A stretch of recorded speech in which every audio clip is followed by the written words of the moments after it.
Hello, আপা, আমি channel 9 এর বিনোদন ডেস্ক থেকে বলছিলাম। জি বলেন। আপনার একটা ইন্টারভিউর জন্য ফোন করেছিলাম আপা। আমার ইন্টারভিউ? আচ্ছা ঠিক আছে বলেন। আপা, কিছু প্রশ্ন ছিল আপনার কাছে।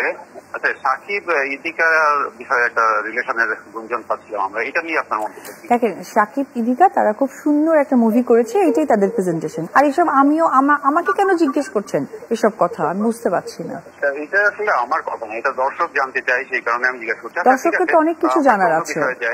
একটা গুজব আছে এখন, সেটা হচ্ছে আপনি দ্বিতীয় বিয়ে করতে যাচ্ছেন, সেটা কি সত্যি আসলে? কি ফালতু কথা, মানে আমি কেন দ্বিতীয় বিয়ে করতে যাবো? একটা মানুষের কতবার বিয়ে হয়, আমাকে কেন? ঠিক আছে। আচ্ছা, সাকিবের সাথে বিচ্ছেদের পর আপনাদের দেশের বাইরে একসাথে দেখা গেছে, এই বিষয়ে আপনার মন্তব্য? দেখেন, এই বিষয়ে মন্তব্য কেন থাকবে? এই বিষয়ে মন্তব্য করার কিছু নেই।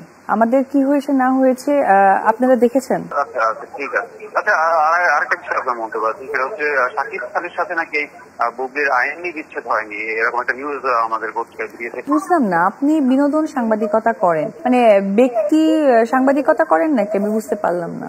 আচ্ছা আচ্ছা, ঠিক আছে ঠিক আছে আপা। স্কিপ করেন, আমার আসলে একদমই শুনতে ভালো লাগছে না।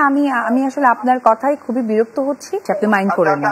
আরেকটা কোশ্চেন, সেটা হচ্ছে যে ফারজানা মুন্নির সাথে আপনার একটা ফোন আলাপ ফাঁস হয়েছিল, ফোন আলাপটা কি আপনি ফাঁস করেছিলেন? হ্যাঁ, দেখেন এগুলো কোনো প্রশ্ন? মানে আমি কি এই প্রশ্ন দিতে বসছি? আমি আসলে বেয়াদবি করতে বাধ্য হলাম, আমি ফোনটা কেটে দিলাম, সরি।